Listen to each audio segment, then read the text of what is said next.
আজকে তেলের মধ্যে মাংস ঢেলে অনেক মজার একটা রেসিপি আপনাদের সামনে নিয়ে এসেছি। এই রেসিপিটা আসছে কোরবানির ঈদে একবার হলেও বাসায় ট্রাই করবেন। রুটি, পরোটা, পোলাওয়ের সাথে অনেক বেশি মজার। প্রথমে আমি কিছু পরিমাণে মাংস নিয়ে নিয়েছি। তেলের পরিমাণটা দেখতেই পাচ্ছেন, অনেক বেশি তেল দিয়েছি। তেলের পরিমাণটা বেশি দিতে হবে। এরপরে তেলের মধ্যে এই মাংসটাকে আমি ভেজে নেব।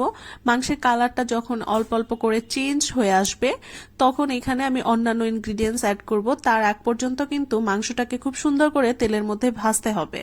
আজকে যে রেসিপিটা আপনাদের সাথে শেয়ার করছি, এটা কিন্তু রেস্টুরেন্ট স্টাইলে অনেক পপুলার একটা রেসিপি। নামকিন গোশ কিন্তু অনেক পপুলার রেস্টুরেন্টের, ঠিক আছে? তো এই রেসিপিটা আপনাদের সাথে শেয়ার করছি, আর এটা কিন্তু অনেক বেশি মজার। অন্যান্য মাংস যেভাবে রান্না হয় সেখান থেকে কিন্তু অনেক বেশি ভিন্নভাবে এই মাংসটা রান্না হয়। আর এই মাংসটা রান্না করতে অনেক বেশি ইনগ্রিডিয়েন্টস এর প্রয়োজন নেই। অল্প কিছু ইনগ্রিডিয়েন্টস হলেই কিন্তু এই মজাদার, লোভনীয়, আকর্ষণীয় মাংসটা আপনি বাসায় তৈরি করে নিতে পারবেন। মাংসটা যখন একটু ভাজা ভাজা হয়ে গিয়েছে, তখন আমি এখানে 1 চামচ পরিমাণ লবণ দিয়ে নিয়েছি। 1 চামচ লবণ দিয়ে আমি আরো 1-1.5 মিনিট ভেজে নিয়েছি। তারপরে দেখতেই পাচ্ছেন 4টা টমেটো এখানে ব্যবহার করেছি।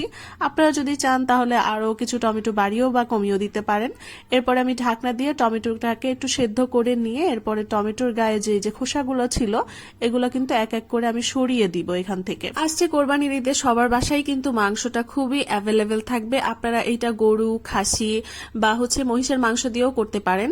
টমেটোগুলোর খোসা এক এক করে ছাড়িয়ে নেওয়ার পর আমি আরো কিছুক্ষণ নাড়াচাড়া করে আবার আমি এখানে ঢাকনাটা ব্যবহার করে দিব, কারণ প্রপারলি এই টমেটোটা পুরো মেল্ট হয়ে যাবে মাংসের সাথে। ততক্ষণ পর্যন্ত ওয়েট করতে হবে। ঢাকনা দিয়ে আরো কিছুক্ষণ রান্না করার পর আমি আবারও ঢাকনা খুলে একটু চেক করে নিচ্ছিলাম। বারবার কিন্তু একটু নাড়াচাড়া করে দিতে হবে, খেয়াল রাখতে হবে কিছুতেই যেন নিচে লেগে না যায়। আমি আবারও ঢাকনাটা দিয়ে দিব। ঢাকনা দিয়ে আবারও রান্না করে নিব বেশ কিছুক্ষণ। এটা কিন্তু অল্প আঁচে রান্না করতে হবে, একদম লো আঁচে রান্না করতে হবে। আর কোনো রকমের পানি কিন্তু আমি এখন পর্যন্ত এই মাংসের মধ্যে ব্যবহার করিনি। মাংস প্লাস টমেটো থেকে পর্যাপ্ত পানি বের হয়েছে, যার কারণে এখানে প্রায় মাংসটা 60 থেকে 70% কুক হয়ে যাবে। দিয়ে দিয়েছি 1 চামচ রসুন বাটা ও 1 চামচ আদা বাটা। এগুলো এরপরে আমি আরো কিছুক্ষণ নাড়াচাড়া করে আবারও ঢাকনা দিয়ে দিব। এইটা কিন্তু বারবার ঢাকনা দিয়ে রান্না করতে হবে, প্লাস বারবার নাড়াচাড়া করে দিতে হবে। খেয়াল রাখতে হবে কিছুতেই যাতে নিচেতে লেগে না যায়, তাহলে কিন্তু এটার ফ্লেভারটা একদমই নষ্ট হয়ে যাবে, খেতে ভালো লাগবে না। এই পর্যায়ে যখন মশলার থেকে অনেকটা পানি শুকিয়ে গিয়েছে মাংস থেকে, তখন আমি 1 চামচ গোলমরিচ, কালো গোলমরিচ গুঁড়া ব্যবহার করেছি। আপনারা চাইলে সাদা গোলমরিচ গুঁড়াটাও ব্যবহার করতে পারেন। এরপরে ঢাকনা দিয়ে আরো কিছুক্ষণ কষিয়ে নিচ্ছি। কষানো হয়ে গেলে অলরেডি কিন্তু আমার মশলাগুলো ভালোভাবে কষিয়ে নেওয়া হয়ে গিয়েছে, একদম তেলটা কিন্তু উপরে ভেসে চলে এসেছে। এই পর্যায়ে আমি এখানে ব্যবহার করছি কিছু কাঁচামরিচ কুচি। এরপরে আবারও নাড়াচাড়া করতে হবে। এই রান্নাটা মূলত নাড়াচাড়া আর ঢাকনা দিয়ে ঢেকে রান্নার উপরই নির্ভর করে। যত আপনি নাড়াচাড়া করবেন প্লাস ঢাকনা দিয়ে কুক করে নেবেন, ততই মাংসের টেস্টটা অনেক বেশি ভালো আসবে। এরপরে আমি 2 কাপ পরিমাণ গরম পানি এখানে অ্যাড করে দিলাম। গরম পানি দিয়ে এরপর আমি ঢাকনা দিয়ে আরো রান্না করে নিব 20 থেকে 25 মিনিট। 20 থেকে 25 মিনিট পর কিন্তু মোটামুটি আমার মাংসের যে পানিগুলো ছিল সেগুলো কিন্তু একদম শুকিয়ে গিয়েছে, দেখতেই পাচ্ছেন তেল ছেড়ে দিয়েছে একদম মাংস থেকে, ঠিক আছে? এই পর্যায়ে আমি এখানে ব্যবহার করছি পেঁয়াজ কুচি। পেঁয়াজ কুচিটা আমি বেশি করে ব্যবহার করছি, এখানে কিন্তু 1 কাপেরও বেশি পেঁয়াজ কুচি ছিল।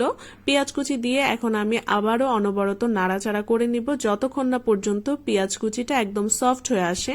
খেয়াল রাখতে হবে পেঁয়াজ কুচিটা এখানে সফট হবে, কিন্তু পুড়ে যাবে না, এটা খেয়াল রাখতে হবে, ঠিক আছে? তো ওইভাবেই চুলার আঁচটা আপনারা অ্যাডজাস্ট করে নেবেন, তাহলে কিন্তু আপনাদের এই মাংস রান্নাটা খেতে অনেক বেশি ভালো আসবে। দেখতে দেখতে আমার কিন্তু পেঁয়াজটা অনেকটাই ভাজা ভাজা হয়ে গিয়েছে। এই পর্যায়ে আমি কিছু আদা কুচি দিয়ে দিলাম। আদাটা আমি দেখতেই পাচ্ছেন লম্বা করে কেটে নিয়েছি। এরপরে দিয়ে দিলাম একদম শেষ পরিশেষে এসে আমি দিয়ে দিলাম কিছু পরিমাণে ধনিয়া পাতা। ধনিয়া পাতা দিয়ে আর বেশিক্ষণ নাড়াচাড়া করব না। ধনিয়া পাতার কালারটা সবুজ সবুজ থাকা অবস্থায় আমি চুলার আঁচটা একদম বন্ধ করে দিব। তো ফাইনালি কিন্তু রেস্টুরেন্ট স্টাইলে নামকিন গোশটা আমার সম্পূর্ণভাবে রেডি হয়ে গিয়েছে। দেখতেই পাচ্ছেন এটা কত বেশি লোভনীয় হয়েছে। আপনারা কিন্তু পোলাওয়ের সাথে দেন পরোটার সাথে এটা খুব সুন্দরভাবে অনায়াসে খেয়ে ফেলতে পারবেন। এটা কিন্তু অনেক বেশি লোভনীয় দেখতে এবং খেতেও কিন্তু অনেক বেশি মজার। তো আজকের রেসিপিটা যদি ভালো লাগে তাহলে একটা শেয়ার করে দিয়েন, আর আমার পেজটাকে একটা ফলো করে দিয়েন। তো আজকের মতো বিদায় নিয়ে নিচ্ছি। দেখা হবে নতুন কোনো রেসিপিতে নতুন করে।